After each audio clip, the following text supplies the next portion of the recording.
السلام عليكم ورحمة الله وبركاته. معاكم سمر حماد. برحب بيكم على قناة سمر كروشيه، وأتمنى أن أقدر أقدم لكم فن الكروشيه بشكل مختلف ومميز، وأسأل الله التوفيق في القول والعمل. بسم الله، نبدأ تحفة جديدة. فيديو النهاردة هنشتغل بخيوط المكرمية السلسلة.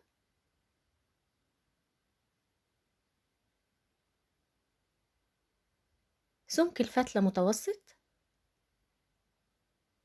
هستخدم إبرة مقاس 5 ملم.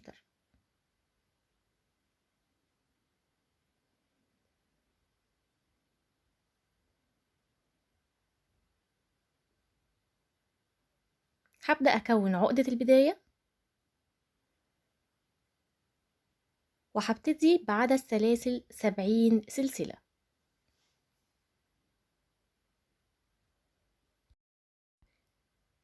اشتغلت 70 سلسلة،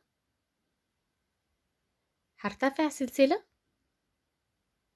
واقلب الشغل، وهشتغل في الغرز خلف السلسلة في البروز ده. شايفينه؟ بلف الخيط على الإبرة وادخل بالإبرة تحت الحلقة، بسحب الخيط، أصبح معايا 3 حلقات على الإبرة. الحلقة الثالثة بسحبها وأخرج من الحلقة الأولى والتانية. هشتغلها معاكم تاني. بلف الخيط على الإبرة وادخل بالهوك تحت الحلقة واسحب الخيط، أصبح معايا 3 حلقات على الإبرة. بحرك الهوك للخارج واسحب الحلقة الثالثة من الأولى والتانية. خليكي حريصة في سحب الغرزة، انتي بتسحبي الخيط مش بتسحبي الغرزة. هكرر معاكي تاني. بلف الخيط على الإبرة وادخل تحت الحلقة واسحب الخيط، أصبح معايا 3 حلقات على الإبرة. بوجه الهوك للخارج واخد الحلقة الثالثة واخرج من الأولى والتانية، وده بيكون شكل السطر الأول. انتهيت من السطر الأول. برتفع سلسلة وبقلب الشغل، وفي أول حرف في هيقابلني بعد غرزة الارتفاع، شايفينه؟ عندي الحلقة الأمامية والحلقة الخلفية. شغلي هيكون في الحلقة الخلفية من الغرزة. بدخل الإبرة واشتغل غرزة منزلقة. إذا السطر التاني من الغرزة هو عبارة عن غرز منزلقة في الحلقة الخلفية. بدخل بالإبرة في الحلقة الخلفية واسحب الخيط واسحبه كمان من الحلقة اللي على الإبرة. غرزة المنزلقة سهلة ومفيهاش أي صعوبة.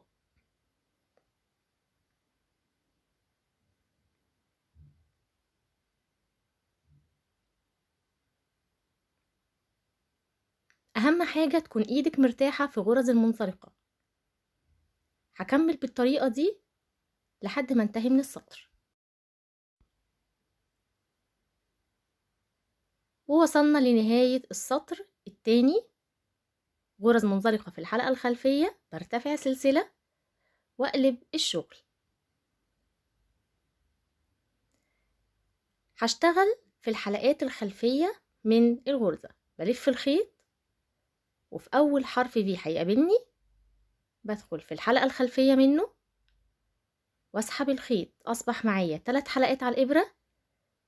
بسحب الحلقة من الأولى والتانية. بكرر نفس السطر الأول ولكن في الحلقة الخلفية. بلف الخيط وادخل في الحلقة الخلفية واسحب الخيط. أصبح معايا 3 حلقات على الإبرة. بوجه الهوك للخارج واسحب التالتة من الأولى والتانية. الغرزة سهلة جدا والتمرين عليها سهل جدا جدا بالتكرار. هكررها معاكم تاني.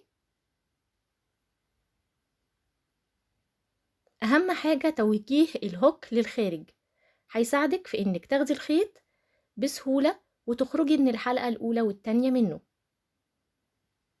لذلك بقولك إن الشغل في الغرزة دي ما هو إلا تكرار.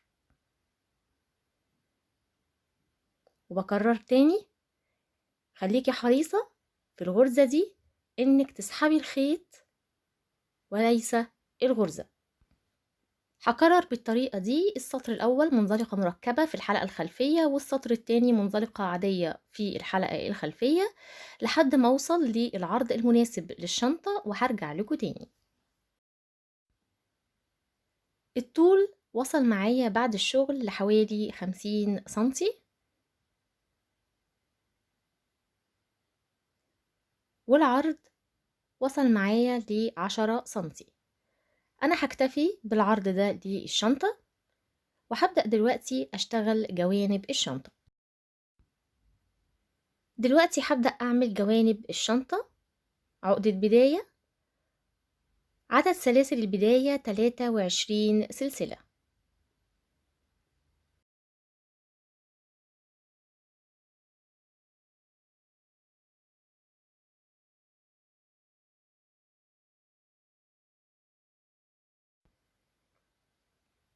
نرتفع سلسلة وبقلب الشغل، وفي الحلقة الخلفية من السلسلة ببدأ أشتغل السطر الأول كله غرزة المنزلقة المركبة اللي اشتغلناها في تصميم الشنطة الأساسي. بلف الخيط وادخل تحت الحلقة واسحب الخيط واخرج من الأولى والتانية. بنفس الطريقة هشتغل السطر الأول.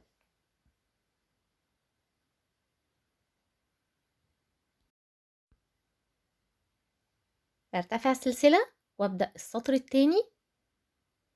هشتغل غرزة منزلقة في الحلقة الخلفية، بدخل في الحلقة الخلفية واشتغل غرزة منزلقة عادية، واللي بعدها منزلقة في الحلقة الخلفية. وما تشديش ايدك في غرز المنزلقة عشان الشغل ما يقوص معاكي وتكون الحلقة مفرودة. هكمل السطر التاني بنفس الطريقة. انتهيت من السطر التاني، برتفع سلسلة واشتغل سطر منزلقة مركبة في الحلقة الخلفية بالشكل ده.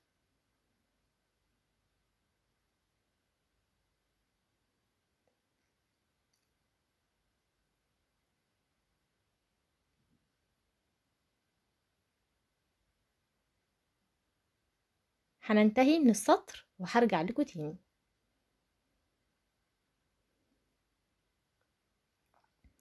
انتهينا من السطر الثالث، وبكده يكون انتهى عدد سطور الجوانب. ده كده الجانب الأول. دلوقتي هبدأ أفصل الخيط،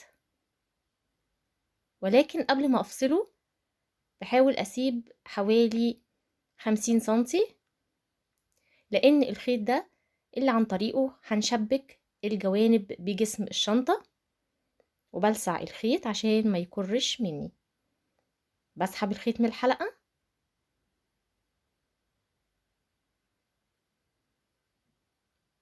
وهبدأ دلوقتي أكون الجانب التاني للشنطة، وهرجع لكم تاني. وبكده الجوانب أصبحت جاهزة معايا أهي زي ما انتوا شايفين، وكمان جسم الشنطة جاهز. حابة أقيس معاكم طول الجانب 17 سنتي، وعرضه 2.5 بالظبط. طبعا ليكي مطلق الحرية في زيادة العرض. دلوقتي هتبدأ خطوة تشبيك جوانب الشنطة مع الجسم، وده طبعا هيكون من خلال إبرة التنظيف. هنبدأ مع بعض التشبيك. ده الجزء أو الجانب الخاص بغرزة الشنطة، وده الجانب الخاص برضو بغرزة الشنطة. هشبك ازاي؟ التشبيك هيكون من خلال حرفين الفي في كل قطعة زي ما انتوا شايفين. حرف الفي لجسم الشنطة وحرف الفي في الجانب، بحطهم كده الاتنين جنب بعض، بيكونوا واضحين جدا قدام عينك. الطريقة دي أول مرة أجربها على القناة، طريقة جديدة للتشبيك. بدخل تحت حروف الV لكل قطعة، وبسحب الخيط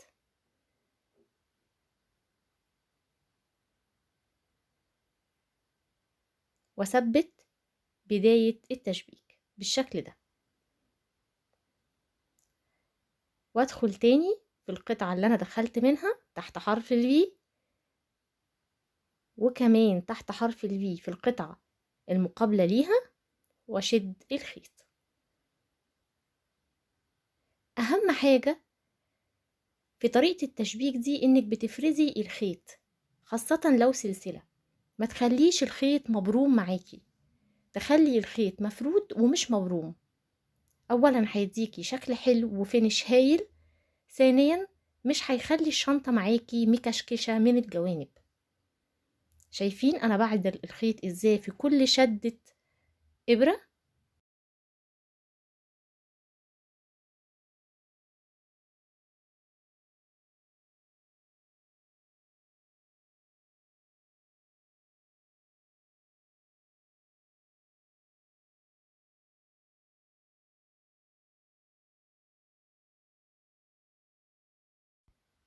تكنيك الشغل مهم جدا جدا يا فنانات علشان تحصلي على نتيجة مرضية. هنكمل لنهاية القطعة وهرجع لكم تاني.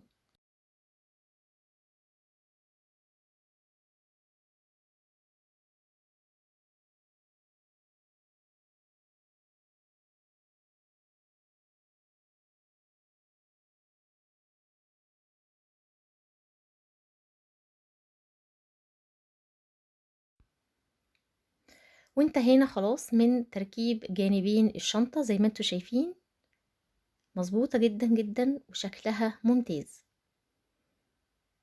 طبعا لك مطلق الحرية انك تدعمي الشنطة بالبوري او بالشبك، دي حاجة ترجع لك، ولكن انا اشتغلت الشنطة هنا بغرزة ضيقة، فالشنطة مدعمة بشكل كبير جدا. دلوقتي الخطوة اللي بعد كده حابة اضيف لمسة جمالية، ودي هتكون من خلال سلسلة بعرض الشنطة. بفتح الحلقة كده بالبينز،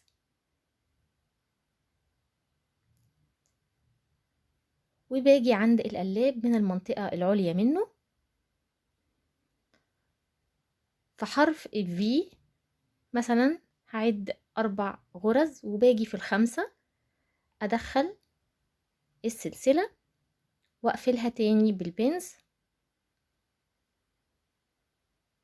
وبنفس الطريقة هفرد كده القلاب. هكرر الطريقة في الجانب التاني، هي إضافة ولمسة جمالية ولكن هتفرق في الشكل العام بشكل كبير.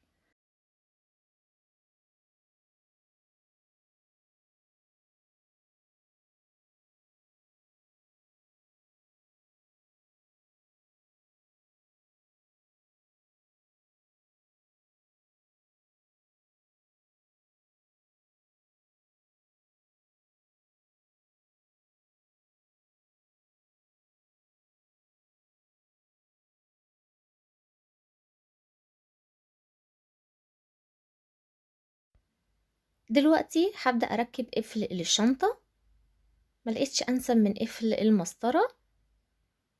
هحط لكم لينك جروب الخامات في الديسكريبشن بوكس. القفل المسطرة زي ما انتوا شايفين مكون من 3 قطع. القطعة الأساسية اللي هي بتكون فيها المسامير اللي من خلالها بيتم تثبيتها في القلاب،